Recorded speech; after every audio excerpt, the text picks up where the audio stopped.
islamistisk fundamentalisme, det mener den tidligere presidenten i Pakistan, Pervez Musharraf. Skal terror bekjempes, må en forstå årsakene, og det er ikke den amerikanske presidenten, mener Musharraf. Den tidligere presidenten i Pakistan, Pervez Musharraf, mener Donald Trump bidrar til å skape mer terror. Det er ikke religionen som gjør noen muslimer til terrorister, sier han. Det er historiske og pågående konflikter. Palestine, Kashmir, Bosnia, Kosovo, Afghanistan, Iraq, Lebanon, name it. Each one of them is Muslim. And in each one of them, Muslims are at the receiving end. Are the Muslims wrong in the disputes? No, I don't think so. So therefore, the disputes need to be resolved fairly and justly. It's the anger within the Muslim world that is brewing up and making them react in the way they are doing. Is there more anger now with Donald Trump? Is he fuming that anger? Yes. Yes, I think so. Og det er nettopp det underliggende raseriet den amerikanske presidenten må forstå hvis han skal bekjempe terror. Well, he doesn't understand the causes. He's seeing the symptoms. If somebody is doing bomb blasts or whatever, what are the causes? Why is he doing this? Why is he a madman? Og Trumps retorikk hjelper heller ikke. Certainly it is very unfair. I'm not talking of his rhetoric against his own people, but I'm talking of against Muslims. That is very unfair. What happened on 9/11 is a phony, you know, and we've never learned the truth about 9/11. The whole agenda is to create a one-world government where everybody has an Rockefeller himself. This is what they want to accomplish. Aaron, what do you think women's liberation was about? We, the Rockefellers, funded that.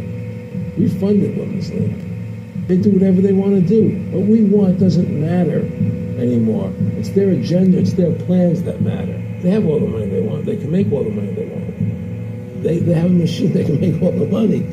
It's not about money. It's about control. It's about their vision of how they want to see the world. You hear George Bush saying democracy means freedom. No. Democracy equals New World Order. I believe God put me on this earth to be the best person I could be, and put everybody on this earth to be the best they could be. You have to stand up for what's right in life. And unless you do that, you're nothing.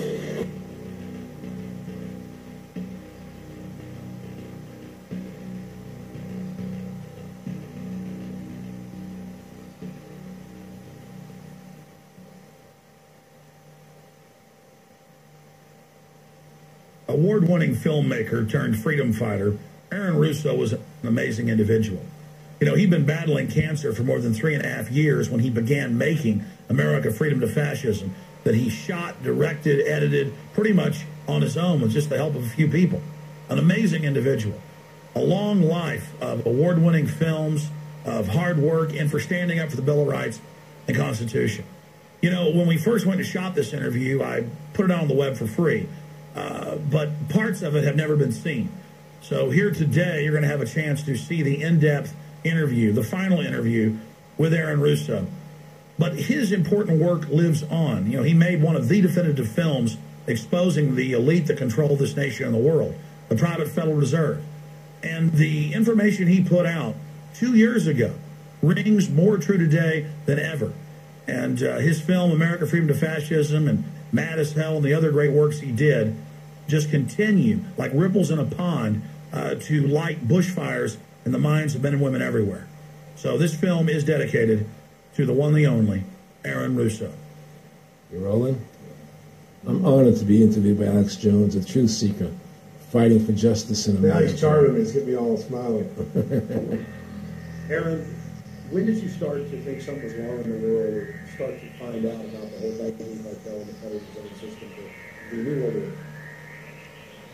Well, that was a progression of events.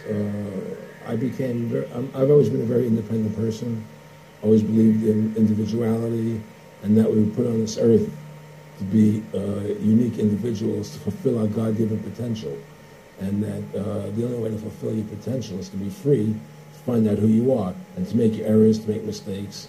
And as I grew up, I began to realize more and more. I started managing her career took off like a rocket. You know, just fortuitous, I guess. And we became very, very successful.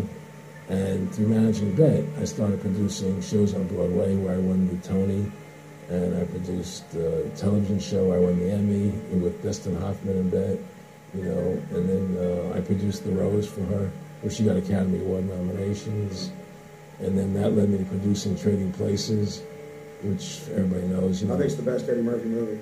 Well, it's a good one. I don't know if it's the best, but it's a really good one. And I'm very proud. America, it's not the land that I was taught it was, because they can do whatever they wish to do. And there's nothing the citizen can do about it. Now, you've made America Freedom to Fascism. I want to walk through that film, and I want to encourage everybody out there to get a copy of it on DVD. It was also in theaters around the country. And I think the best film out there on the Federal Reserve and the IRS and the whole bankers. Owners are part of that number one threat. The people buying ammo are the number one threat. Think about this. You have these private bankers overthrowing the United States, and they're secretly training the police that gun owners and patriots and veterans are the number one, are the terrorists. They are the criminals coming in with a corporate takeover, a hijacking of the nation. Eric, you be specific about when you met Rockefeller, how it happened in these discussions. I met Rockefeller through a female attorney I knew, who called me up one day and said, one of the Rockefellers would like to meet you. I had made a video called Mad as Hell, and he'd seen the video and wanted to meet me, and knew I was running for governor of Nevada. So sure, I'd love to meet him. And I met him, and I liked him, and he was a very, very smart man, and we used to talk and share ideas and thoughts, and he's the one who told me 11 months before 9/11 ever happened that there was going to be an event.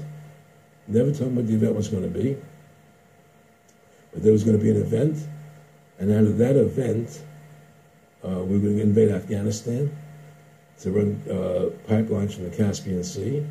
We were going to invade Iraq, you know, to take over the oil fields, establish a base in the Middle East, and make it all part of the New World Order. And we'd go after Chavez in Venezuela. And sure enough, later, 9/11 happened. And I remember he was telling me how how you're going to see soldiers looking in caves for people in Afghanistan and Pakistan and all these places. And there's going to be this war on terror, of which there's no real enemy. And the whole thing is a giant hoax, you know, but it's a way for the government to take over the American people. He told you it was going to be a hoax. Oh, yeah. Oh, yeah. There's no question.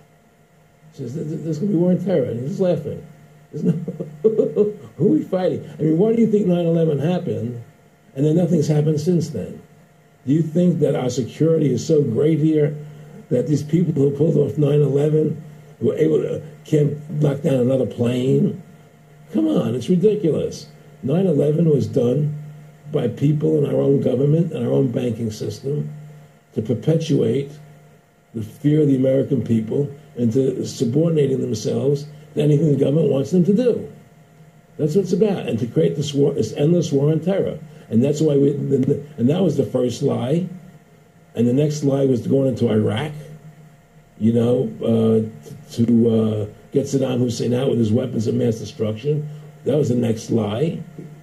Now, specifically, this was a little over 6 years ago? This was... 11 months before 9/11. Yeah.